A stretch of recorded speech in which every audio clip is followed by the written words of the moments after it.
welcome back to Tantra Talks. I am Davey Ward Erickson. I'm Dr. Chris Erickson. And we are fucking ecstatic to be answering one of your questions once again today. Please send us your questions at connect@authentictantra.com. And Go questions. Yeah, and we will answer them on one of our upcoming episodes. You are listening to us on our new podcasting mics for your ear orgasm, your eargasm pleasure. We wanted to make sure that the sound was delicious for your ear so that you can enjoy listening to these podcasts as much as we enjoy sharing them with you, as much as we enjoy talking in your ear. We want you to enjoy us all up in your eardrum. Whispering sweet tantra into your ears. In your ear hole. Okay, that's really gross and disgusting. Anyway, so for this episode of Tantra Talks, we are going to be talking about monogamy versus non-monogamy. I guess they don't have to be in a battle, but monogamy, non-monogamy in Tantra. Because this is, again, a question that comes up a lot, and there are a lot of misconceptions. I know when I first started training in Tantra, there was an assumption that because I was a Tantrika, I automatically was polyamorous and wanted to have sex with lots of people. I don't know why polyamory and Tantra are tied together, honestly, but that was a thing, and I've had my own journey of pre-Tantra being in polyamorous relationships. And post-Tantra being in polyamorous and monogamous relationships. So we want to give you our perspective as a married, currently monogamous, tantric couple who practices authentic lineage-based Tantra under the umbrella of the Shangpa Kagyu lineage. And we also happen to live in a household with our root Lama, with our Buddhist Lama. So so our Tantra is for real. Absolutely. You mentioned something already that I think is really interesting. Like, why is there this connection between polyamory, and in many cases, it's not even polyamory, it's just multiple bodies slamming together, and Tantra. And I think it has to do with how Tantra came to the West and how it's been, quite honestly, warped and abused in that process. So I think that's primarily where that comes from, because I've seen that too. I mean, there's a lot of misconceptions about this. You don't have to be polyamorous. You don't even have to be sexually active to do Tantra. Yeah, okay. So let's pause there, because I want people to breathe and digest that. So for all y'all out there listening, when you are practicing real, authentic, lineage-based Tantra, doesn't matter if you're practicing with our institute or wherever in the world you're practicing, sex is not required for your Tantra practice. Sexuality can be incorporated into your Tantra practice, but you can have a Tantra practice independent of sexual activity entirely. That's what the Buddhist monks do. Yeah, the Dalai Lama is a Tantra practitioner, and he's not sexually active. Exactly. A lot of these folks aren't even fucking themselves. So, yeah, exactly. I mean, we're talking 000 sexual activity. True. So, yeah. So I want to start off this conversation by disclosing my history with this topic of polyamory. Full disclosure, just because, well, to kind of set the tone. You know where I'm coming from. So I entered into the world of polyamory as a young child, as a young woman, actually probably in my early 20s. I can't remember exactly how old I was, but I was living in Hawaii, Oahu. And I was in a relationship with a man and a woman who were both around my age and are early to mid 20s. And that was, if I'm recalling correctly, that was my first official poly. I don't know if I want to call it polyamory. We were a threesome, so I don't know if you want to call that polyamory, but we were a three-way situation. Three-way relationship. Yeah. And to be fair, before that, when I was a stripper in Detroit, I would, so I don't know, I can't say that I had three-way relationships, but I certainly had three-way hookups, three-way encounters. I mean, and the other thing is, I'm bisexual. And so for me, it was very common to have a boyfriend and a girlfriend, and sometimes my boyfriend and my girlfriend played together. And I guess we just didn't consider that polyamory because it was 1994, right? Yeah. I mean, we just didn't that just wasn't the terminology at that point. It was just hey, do you want to come over and hang out and let's all fuck? That was just... just normal. It was just normal for our lifestyle.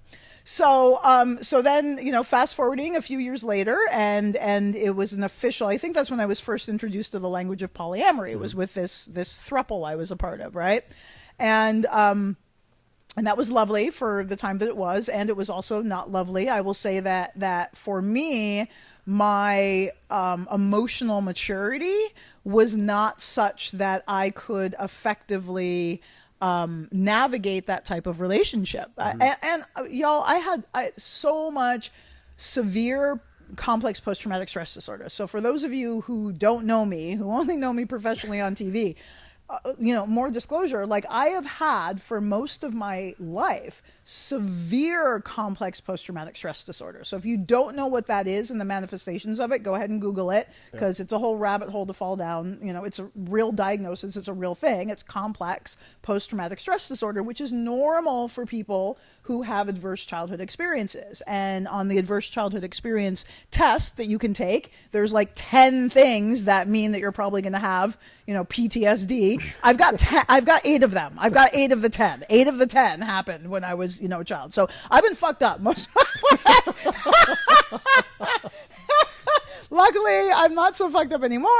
But anyway, so circling back, we are going somewhere with this. I am going somewhere with this. Circling back to my early adulthood experiences with polyamory, my complex post-traumatic stress disorder was so fucking severe. I mean, I couldn't have a healthy relationship with like anything. Like I was just incapable of it. Yeah. So I blessed the experience. It was a wonderful experience, and I also recognized that I had way too much trauma to be able to navigate that type of dynamic in a way that was like healthy and sustainable. Well, a lot of people just on their own, like even in a monogamous relationship, have enough damage and trauma to make a monogamous relationship difficult. I'll speak for myself here. Yeah. And so adding yet another person to that, it makes it much more complex. I would like to very quickly draw a little bit of a line between polyamory, which to me, and maybe I'm off base here, but maybe not. To me, polyamory is more like committed relationships with more than one person, whereas there's also just playtime, which is the hookup, right? With more than one person. Well, I like to say the way that I observe quote unquote polyamory being practiced in mainstream America, and it's changed now. I would say it's changed recently because there are some very integrous voices in the market, I'll say, or in the industry. There are some very integrous voices that are becoming louder, and I celebrate and I applaud those voices because they are setting a beautiful example of how to do polyamory and non-monogamy, like whatever word you want to put there, but just non-monogamy.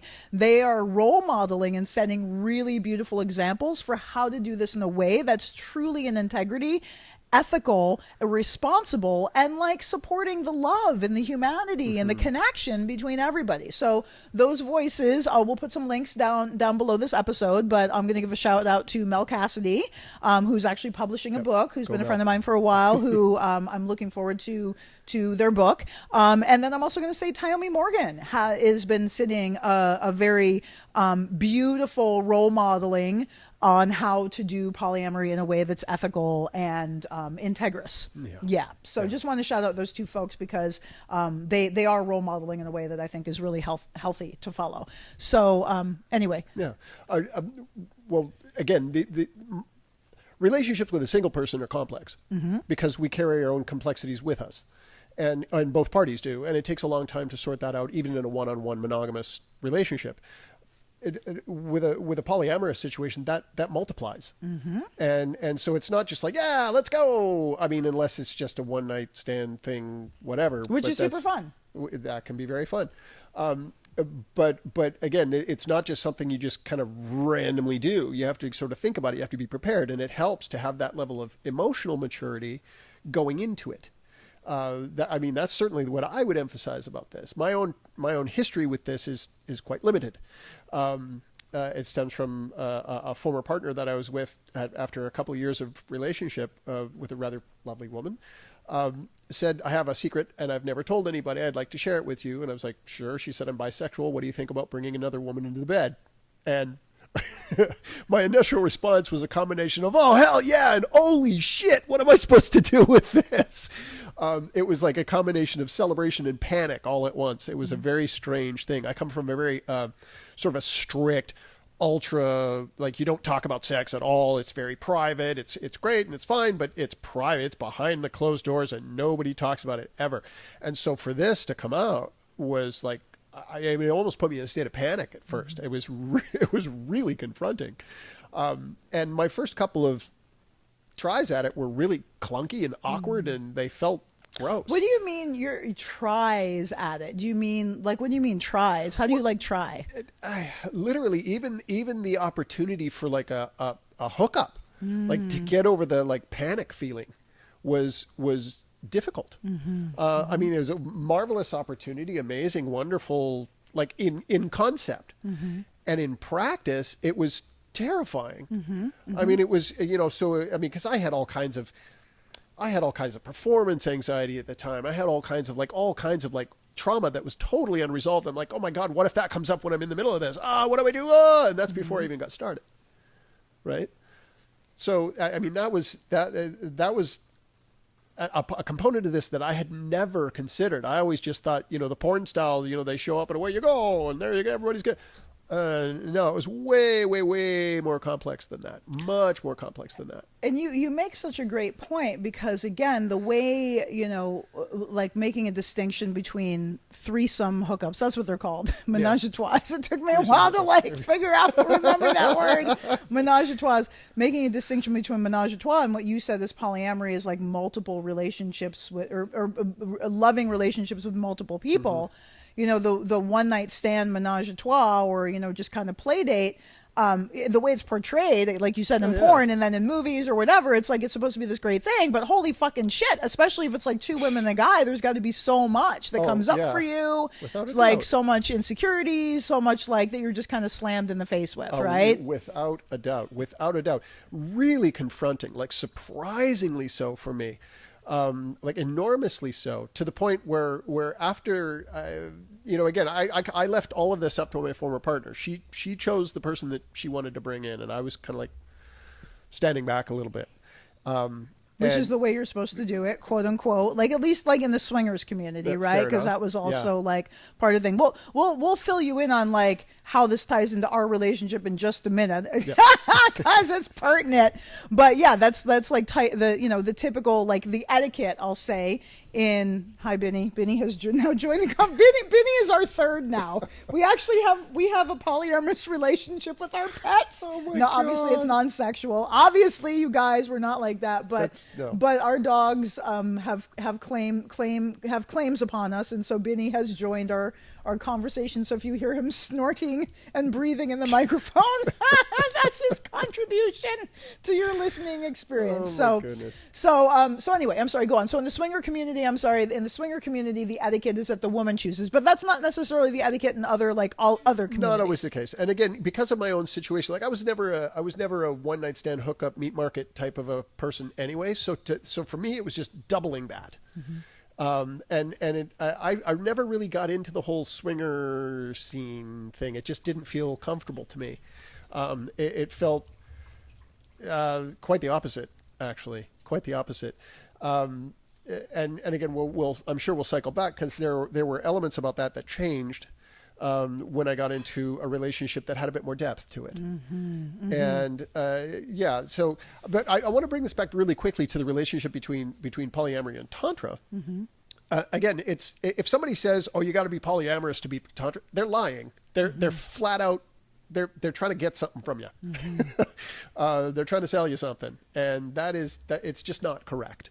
Is simply not correct. And just to be aware of that right off the bat. So a lot of people, I remember we hosted a workshop, you and I, and one of the participants, his wife had signed up for it, and he approached me and said, are we going to have to get naked? Are we going to have to be with other partners? I'm like, no, not at all. So this is it's a very real concern. Particularly for those that are in like committed monogamous relationships, and like, oh, how does this play out?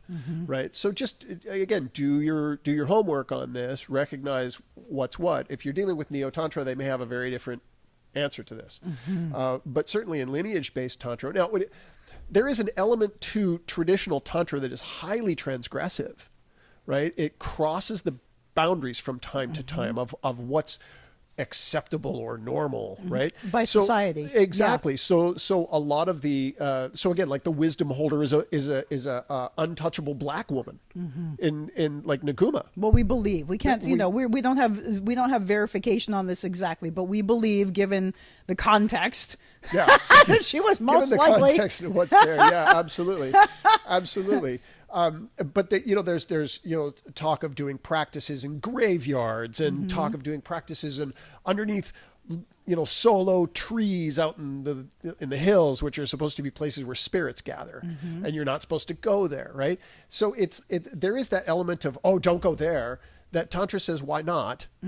Right? So to transform judgment, absolutely, to transform dualism, to transform the judgment of it, and to transform the strict either or of it. And so the other thing, I love that you're bringing this back to Tantra and polyamory, because that's what we're here for.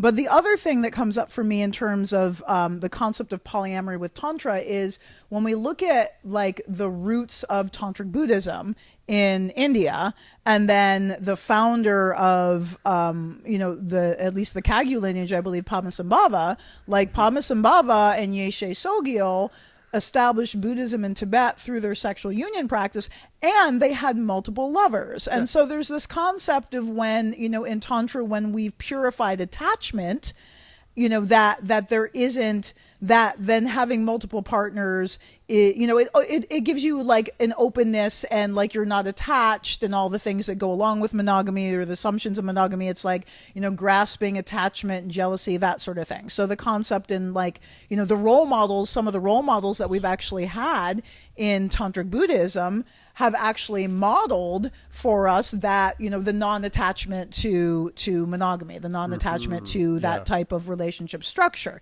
That being said, what those folks were doing, like actually engaging and utilizing sexual pleasure and sexual energy as a form of worship and as a form, as a vehicle of transformation, is not the way I have witnessed polyamory being practiced in the neo-tantra or sexual, sacred sexuality containers, shall we say. Absolutely. So what I have witnessed,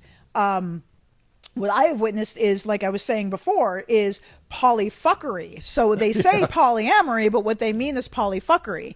And it's really just an excuse to have sex with multiple people without accountability and without having to address like normal relationship concerns, because when you're in a monogamous relationship, you're required to show up for that, and you're required to confront your blocks. You're required, if you want the relationship to last, you have to be willing to work through your shit. There's no way that any of us in this culture that we grow up in come out of that without some type of fucking attachment trauma, without some type of attachment wounding. And attachment wounding is relational wounding, right? Yep. So there's no way that we come out of the culture that we live in, being raised in the culture that we live in, without having some scars, without having some wounds. And those wounds are going to rear their beautiful, ugly heads in intimate relationship. That's why we partner with people usually, is because they, the deeper we go, the more intense it gets in relationship. And so what I've witnessed is folks often using polyfuckery as a way to avoid commitment, and as a way to avoid like having to go into those really deep, like scary, wounded places that require us to literally transform our demons, not just face them, but you need to like fucking like literally transform and befriend them. Right. Yeah. And so that's one of the things that I've witnessed. Now, again, y'all, I've been in the field since 2008. Okay. So that's 17 years at this point. I know I have tea. I know a lot of things because I've been here in the background like, oh, who, me? Yeah, I'm just here, and like, paying attention, watching how it goes down. And so what I've seen, throughout this is, again, as I said, the polyfuckery as opposed to polyamory. I'm just going to keep saying that. So, and then again, this expectation that if you are a tantrika and your sexual liberation equates to, I'm going to say sexual expression, but the way sexual expression is expected, the unspoken, expectation is that your sexual expression means that you're going to want to fuck all the time, anytime, and with anybody. Yep. And if you don't, you're not enlightened or realized enough. Which is absurd. And so I actually see in Neo-Tantra and sacred sexuality, the concepts around polyamory and polyfuckery being used to gaslight people about, basic human emotions and also their intuition. Like, y'all, if you're in a relationship with multiple people and something feels funky, maybe something fucking is funky. Like, maybe there's some shit going on under the fucking surface that you are attuning to, and other people may not even really be aware of it, but you may be attuning to something, and then to be gaslit about your intuition and being told that you're just being jealous, or you're being attached, or you're not being enlightened enough, that sort of thing. So I really see the weaponization of...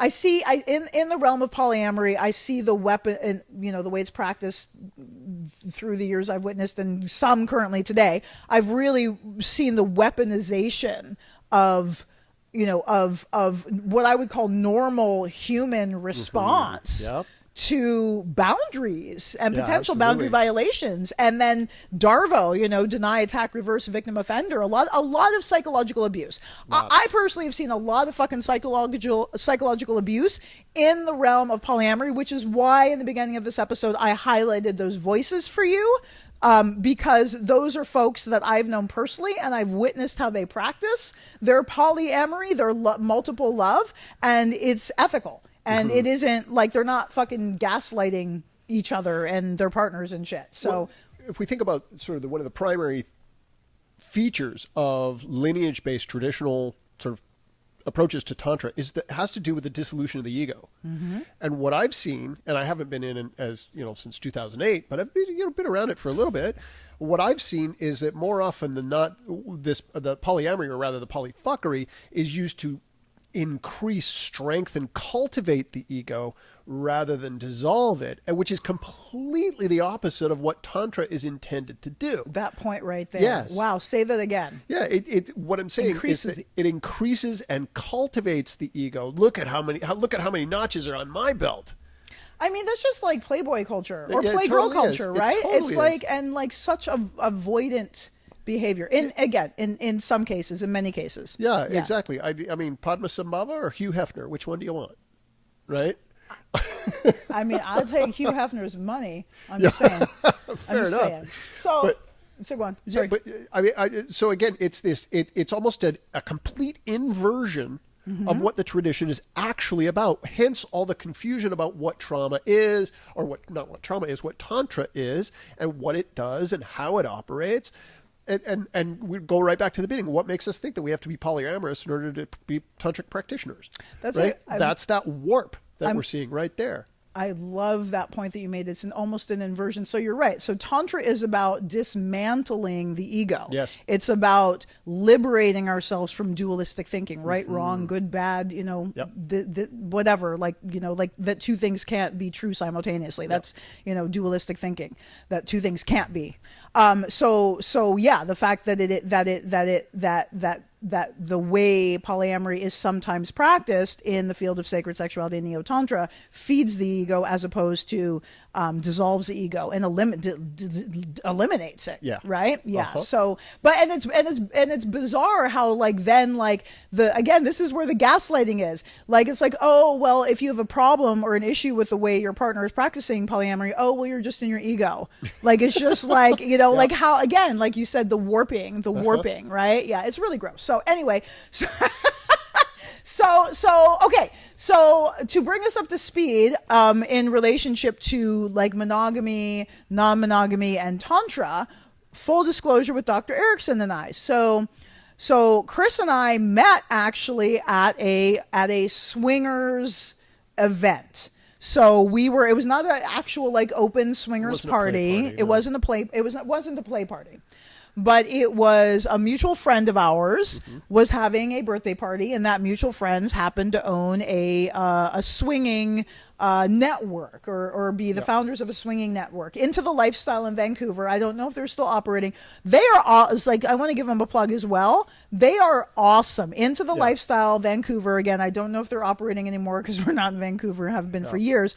But talk about like the contrast between the space that they created versus other spaces I investigated. Like it was there was such beauty, wholesome, and I'm going to say sacredness. It was like they really did a fantastic job in curating experiences. And things like, I mean, just they curated really great experiences. So anyway, so at this birthday party, we met. We were both in relationships with other people. I was in a relationship with a woman at the time. Chris was also in a relationship with a woman at the time. We share that interest. We share that interest for sure. So that worked out really well for everybody. Yeah. But we met, and actually, my girlfriend and my girlfriend and Chris, we were both fish out of water. Absolutely. I mean, completely and 100%. And I think what happened is that I noticed how nervous she looked, and I resonated with that because I was feeling sort of the same way. And we just started chatting. And that was really nice. And then I remember you showing up in the conversation. I was floored by you the moment I saw you, to be perfectly honest. And so was my partner at the time. She at one point nudged me and said, "Anybody here look interesting to you?" And I pointed to you and I said, "Huh." And she was like, "Yeah, me too."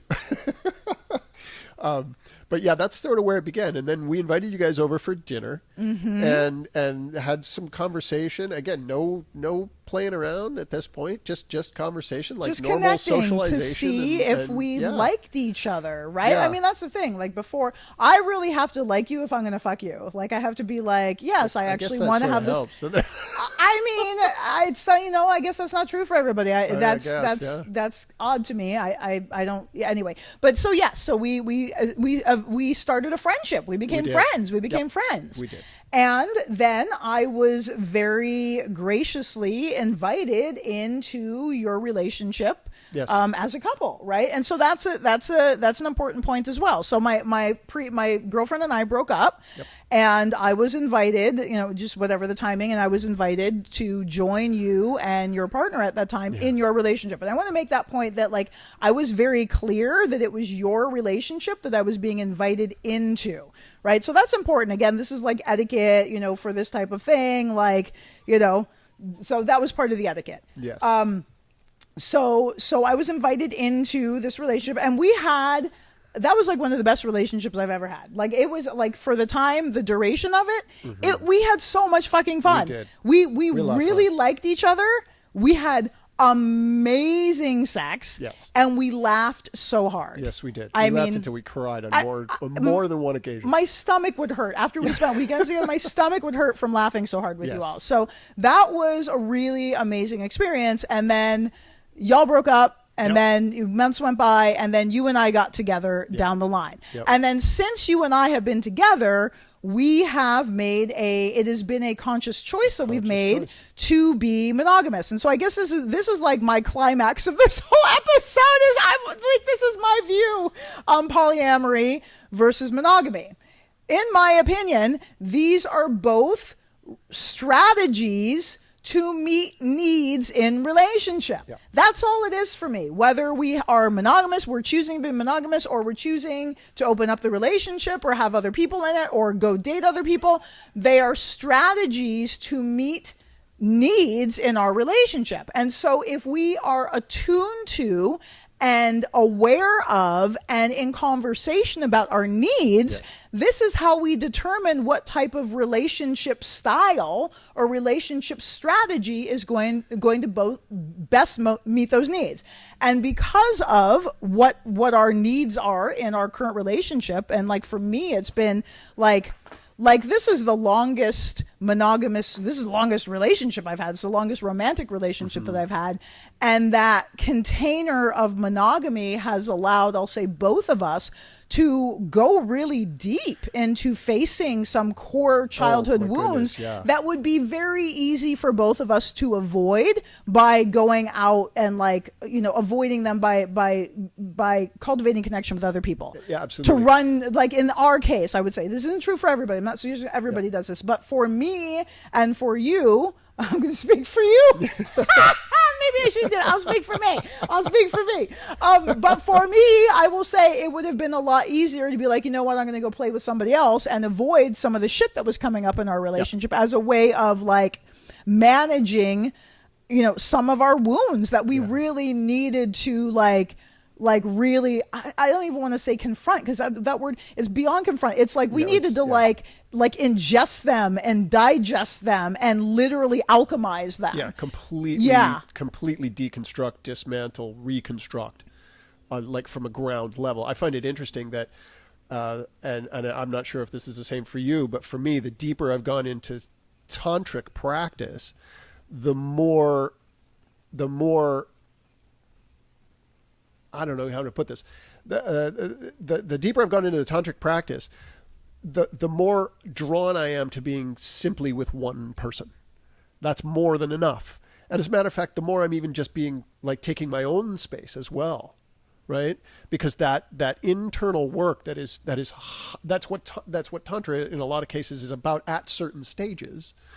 I've had to do that. I mean, again, I would agree with you that, if we had sort of stuck on the let's just play, there's no way that we would have gone into the depth that we have gone to, and that's for us. Other people may do it differently, but I know for me, I've absolutely needed that. Absolutely needed that. So for me, a ramp up in the Tantra is a ramp down in number of partners.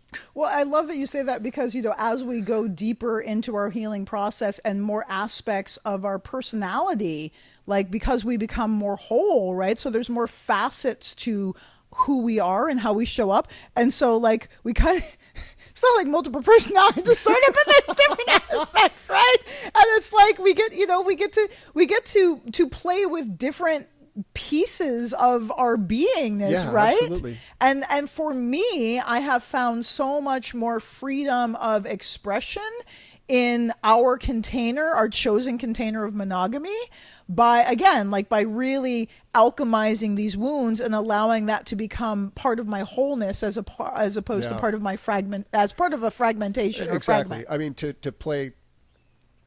playfully talk about what we were just out of, rather than playing with holes, we're playing with wholeness. Yes. And the multitude of facets that that each of us has, right? Every human is a jewel, and there's multiple facets of our personality, right? And we keep so many of those facets like dimmed or dulled or confined, constrained by the boundaries of what society tells us is acceptable and what our childhood wounds have told us is acceptable. So there's so many aspects of our beingness, of our psyche, that are that are shadowed, right? That we hide out of fear of not being loved. And when we love ourselves from the inside out, when we heal those wounds and reclaim those pieces of ourselves, then they get to emanate. They get to be shared. Like, that's the thing. Like, who you see in front of you today is not who I was 17 years ago. No. I was a shadow of my former self. In the fucking 10 years we've been married or been here together, it's like you were the first different dinner. Oh my God, you could like barely speak. Exactly. And how we have both blossomed, literally like a lotus, how we've blossomed and radiate in a way now that was impossible for us then, because we were so overwhelmed and consumed with our own traumas. Absolutely. Well, to be fair, that first dinner, part of the reason I couldn't speak is because I was just stunned that a woman so beautiful would join us. But that's anyway. But yeah, the growth is just unbelievable. There's no words for it. Like you cannot. But at the same time, people that I haven't seen in years will immediately see me. I'm like, whoa, what are you doing? Wow, you look great. What are you doing? Right. So but yeah, it's a complete change. And again, the polyamory is kind of a marginal aspect of that. It didn't have to be there.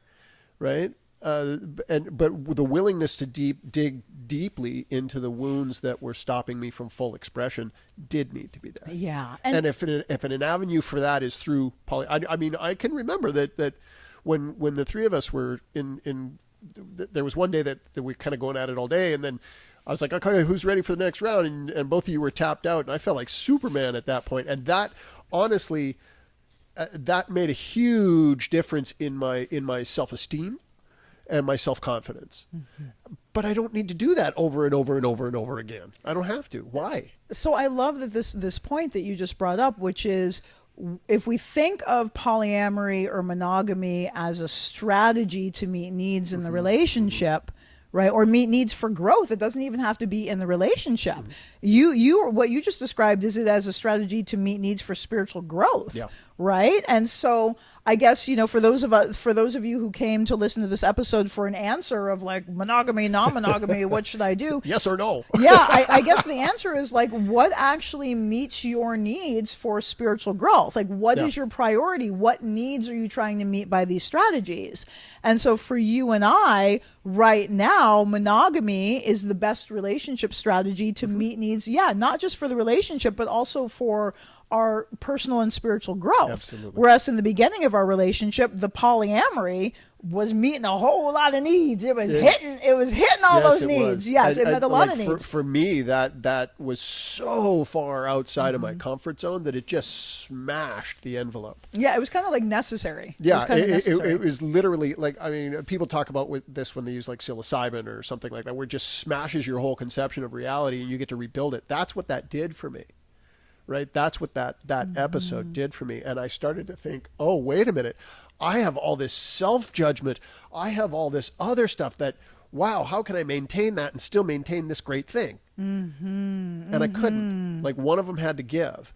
Wow. And the restricted one gave. But that doesn't mean now I can return to a monogamous relationship, which is well inside the strictures that I had before, but without the judgments that I had, without the constraint that was there before, without the what's the word I'm looking for, without feeling so burdened by really my own and society's judgment. Yeah, and again, you're making such good points for me. It's really stimulating. You're hitting my spots. So what I wanted to say about that is, I think that like one of the keys in this conversation is monogamy and non-monogamy look very different for people who are on a committed path of spiritual realization and are actually implementing methods that transform consciousness. Very different, because we're not talking about your standard monogamy like Joan Cleaver and Leave It to Beaver and like June Cleaver.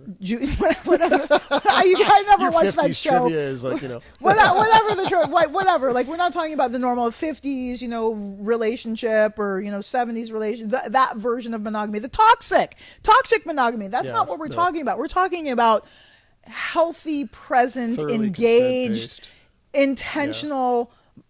Monogamy is a choice, not as a reflex, not as like oh well, that's just what society has told me I need to do, but monogamy as an actual active choice that you're making to meet needs for your well-being and your personal growth. That's a very different type of monogamy than the typical monogamy that most folks are talking about when we're having this conversation. Yeah, which is just like a default fallback. That's the word I'm looking for. Yeah, that has like really no import to it. It's just what you do. Yeah. So I guess, again, to bring this conversation to a close finally, because I think we're past our 30 minutes at this point. I hope you enjoyed the journey. But to bring the conversation to a close, I think the word that we want to put in front of the conversation, monogamy versus non-monogamy, is tantric. And not just not neo-tantra. We're talking about like, it doesn't even, spiritual monogamy, and I don't care if your path is Tantra or Christianity or Judaism or Islam. When you love Creator, when your life is devoted to God and to your life being an offering to the divine, that is a very different way of living in this world than just the default mode. Oh, yeah. And so what I would invite you to do, if you're asking yourself this question again, is that if you're coming from a standpoint of spiritual monogamy and spiritual non-monogamy, and which relationship strategy is going to most effectively meet your needs for personal growth, for healing, for liberation, for fun, for pleasure, and for and connection with your partner. And so for some people, there is no easy answer. For some people, it may look like polyamory is the medicine that you need for your relationship. And for other people, that is absolutely not the fucking right. It's poison. Yep. It's poison. Yep. And same with monogamy. Monogamy can be suffocating the way some people practice it, right? So it really is a question of like self-attunement, in my opinion, like Yes, attuning that's the key to right there. what am I feeling? What am I needing? Is there anything, what type of whatever relationship strategy, experience, scenario is going to most effectively meet these needs for, whatever they are: healing, growth, connection, liberation, transformation. And I'm also going to say, like, there's talk of like, oh, you've got to push your edges. Fuck that, dude. Like, the worst, in my opinion, the worst thing that you can do as a traumatized person is force yourself to do fucking anything. Yeah. Is to force yourself to step outside of your comfort zone. Invite yourself, coax yourself, stroke yourself, to like melt into, to like investigate outside your comfort zone. But like, do not push yourself. No. Like, that's self-abuse. Yeah. That's self-abuse. That's Yeah. self-abuse. You don't need to hurt yourself to grow. Absolutely. And then just very quickly, if you're going to look to dissolve the ego as Tantra does, it helps to have some level of ego awareness to begin with. You think? Kind of does. Because, again, the polyamory could be just a new age default, Yeah. right? And that's the same problem in a different cloak. So we need to look a little bit past the surface, look a little under the surface, get to what's the need that I'm trying to meet here? What's the purpose, right? And if sometimes those purposes are really just vapid. And I want to say like one more thing, and then we're done. We promise. So I want to say, like, in my opinion, once again, it's really important, like in a couplehood, it's really important, I'll say for me, to self-attune to my own needs. Yeah. And then, like, for each partner to attune to their own needs, so we can be honest and not codependent. Totally. Right? So to attune to each of our individual needs, and then together as a couple, then like, okay, so but what are the needs of our partnership in relationship to our ultimate needs, or our individual needs? Absolutely. So those two things are very important: self-attunement to your own to your own needs and strategies to meet those, and then attunement to your needs in partnership, and then strategies to meet those. Yeah, and those, I mean, that requires a level of communication that is out of the ordinary. Check out AuthenticTantra.com. We do teach those communication skills from time to time. Check it out. Beautiful plug there, Dr. Erickson. Beautiful plug. All right, we're going to wrap up this episode. It was a long one. Thanks so much for sticking with us. We hope you enjoyed it. It was super fun. That's fun. And stay tuned for our next episode of Tantra Talks, and go check us out at AuthenticTantra.com to see our amazing programs. Yeah, anyway, I'm such a good saleswoman. Tantra Talks! Hey there, thanks for listening to Tantra Talks. We hope you loved this episode as much as we did. Make sure you like and subscribe to Tantra Talks on all your favorite listening outlets, YouTube, Spotify, Apple, so you don't miss a single juicy episode. And make sure you head over to AuthenticTantra.com and register for our free introduction to Tibetan 5-element Tantra. Heal, transform, and empower your life with authentic lineage-based Tantra. Too legit to quit. Too legit to quit. Too legit to quit. Too legit.